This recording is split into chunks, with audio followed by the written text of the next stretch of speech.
કે મમ્મીએ વાર્તા કેવી જોઈએ ગમે તેવી કરે, તૂટલી ભાંગલી, કેમ કે એ બાને તમારા શબ્દો તમારા બચ્ચાના કાનમાં પડે છે. આમ કહેવાય ને કે પોતે ક્રિએટર થઈને પણ ઓલું કહેવાય ને ગપ્પા મારી મારીને પણ કાંઈક સંભળાવવું પડે. સાચી વાત છે. મનીષભાઈ, આજની માતાએ પોતાના બાળકને કઈ પ્રકારની વાર્તાઓ સંભળાવવી પડે? કોઈ પણ પ્રકારની પણ વાર્તા સંભળાવવી પડે. ઓકે, યસ, હું એમાં પ્રકારમાં જવા એટલા માટે નથી માંગતો પાર્થભાઈ. હું તો તમને એમ કહું કે આજની માતાએ કઈ વાર્તા ના આવડતી હોય ને તો બનાવીને ઘડી ઘડીને આમ કહેવાય ને કે પોતે ક્રિએટર થઈને પણ ઓલું કહેવાય ને ગપ્પા મારી મારીને પણ કાંઈક સંભળાવવું પડે. સાચી વાત છે. હા, અને જ્યારે સંભળાવીએ ને ત્યારે બાળકની અંદર એક નવો ગુણ ક્રિએટ થાય અને એ છે વિઝ્યુલાઇઝેશન, કલ્પના શક્તિ. તમે જોજો આજના બાળકોને છોટા ભીમ, પછી એ પેલું મોટું પતલું, આની સિવાયની કોઈ વિઝ્યુઅલાઇઝેશન સ્ટોરી ખબર જ નથી. પણ જો એને માં વાર્તાઓના સ્વરૂપમાં વિઝ્યુઅલાઇઝેશન આપે તો ખૂબ મોટી વસ્તુ એના બાળકોમાં સાર્થક થાય. જો માં ઈચ્છે અને થોડું પ્રયત્ન કરે. ગીજુભાઈની બુક છે, ગીજુભાઈ બધેકાની બુકોમાં બહુ બધી વાર્તાઓ છે.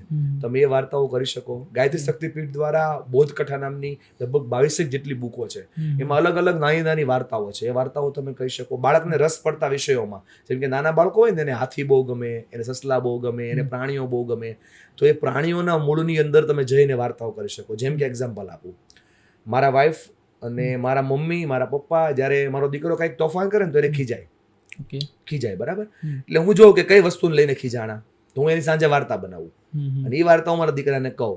અને પછી એનો ગુણ એવી રીતના નીકળતો હોય કે ભાઈ આપણે ખોટું ના બોલવું જોઈએ બેટા એમ. તો એ છોકરો તરત સ્વીકારી લે કે ભાઈ ભેંસ ખોટું બોલી ને એટલે એને સિંહ ખાઈ ગયો.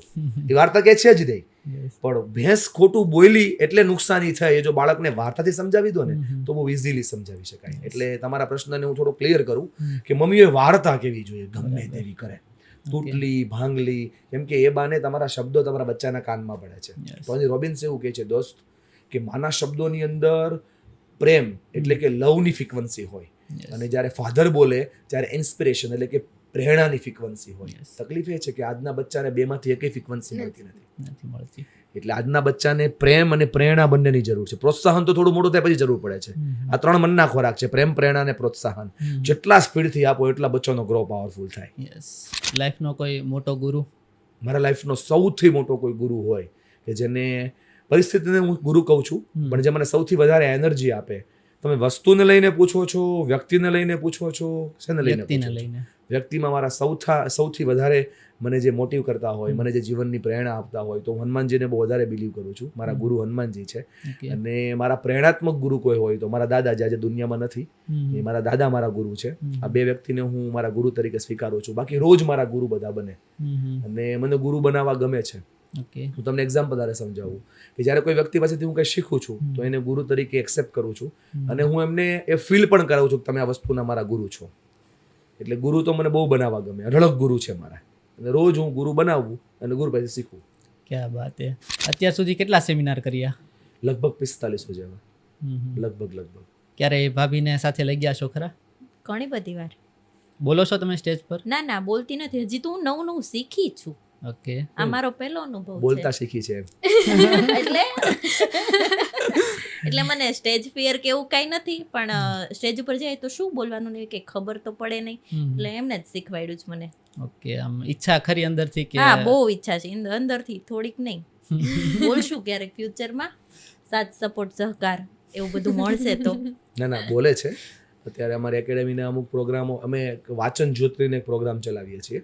એ વાચન જ્યોતના પ્રોગ્રામમાં શીતલ ઘણું લીડ કરે છે અને દર મહિનાના છેલ્લા બુધવારે અમે લોકો બધાને ભેગા કરીએ, પુસ્તકો લોકો વાંચે અને પુસ્તકોના રિવ્યૂ કરે. એમાં ઘણી બધી વાર વાત કરે છે. પ્રોગ્રામમાં ઘણા પ્રોગ્રામમાં અમે સાથે લઈ ગયો છું. એ આવે, બેસે, જોવે, સાંભળે. પણ અમારો એક નિયમ છે કે ભલે મારી વાઈફ હોય તો એને બેસવાનું તો એ સિટિંગમાં જ્યાં ઓડિયન્સ બેઠું ને મને છે ને છેલ્લે બેસવાની બહુ મજા આવે. સેમિનાર હોય ને, ઓલું લેડીઝ હોય ને બધી આમ સીધી ભાષામાં કહું તો બાયું હોય ને, એ બધી વાત કરતી હોય ને, આવો છે હું સાંભળું, એને કહું નહીં કે હું વાઈફ છું, પછી એને છેલ્લે ખબર પડે તે અરર. પછી મનીષભાઈને રાતે કયો બધી વાત? હા, બધી વાત કરું, નાની મોટી બધી વાત શેર કરવું મને ગમે છે. કઈ નહીં, એને આઈડિયા તો આવે કે આવું લોકો કહે છે એમ. ઓકે, આ વાતો સાંભળીને મનીષભાઈ ડિમોટિવેટ થાય ખરા? ના, ક્યારેય નહીં. હમણાં એક્સપિરિયન્સ છે. હમણાં 15 તારીખે ગઈ 15મી માર્ચે અમારો સેશન હતો જ્યારે મારી સાથે આવેલી એક મિત્રને ત્યાં પરિવારોત્સવ મારો એક પેટરનેટ સેશન છે કે જે અત્યાર સુધીમાં લગભગ 400 જગ્યાએ થયો છે એ પરિવારોત્સવમાં મારી સાથે હતી અને એવી રીતના ઓડિયન્સમાં બેઠી હશે તો કંઈક બધી બા હોય ને બધા મોટી ઉંમરના બા કંઈક વાત એવી કરતા હશે કે આ મતલબ શું કહેતા હતા એ એવું કહેતા હતા કે આ કે આવ્યો છે એટલે કે રોવડાવશે તો ખરો જ કે એટલે એ મને સાંજે પાછું કે આવું કહેતા હતા કે પણ કે શું કરવું ઈ કે આ છોકરો ઈ કે ઈ રોવડાવે પાછું આપણને રોવું આવે એવી બધી વાતો કરતા હોય ને આમ મજા આવે સાંભળવા હું છે ને એ લોકો ઊભા હોય ને હું લાઈનમાં જમવાની લાઈનમાં ઊભી હતી તો જમવાનું થોડુંક બહુ લાંબી લાઈન હતી તો એ બધા આમ ટોળું વળીને વાત કરતા હતા ને તો એની સાઈડ આમ ફરી ગઈ કોઈને લાગે ને અલગ છે એમ ફરીને ઊભી રહી ગઈ ને બધું સાંભળતી હતી એ લોકો આવી વાતો કરતા હતા પછી રાતે બધું આખો દિવસનું હોય કે આવી નાની મોટી વસ્તુ હોય તો શેર કરું મને વાત હું બીજા કોઈને વાત શેર ક્યારેય નથી કરતી ક્યારેય નહીં મારી સગી બેન નહીં ને એકને જ વાત શેર કરું છું ઓકે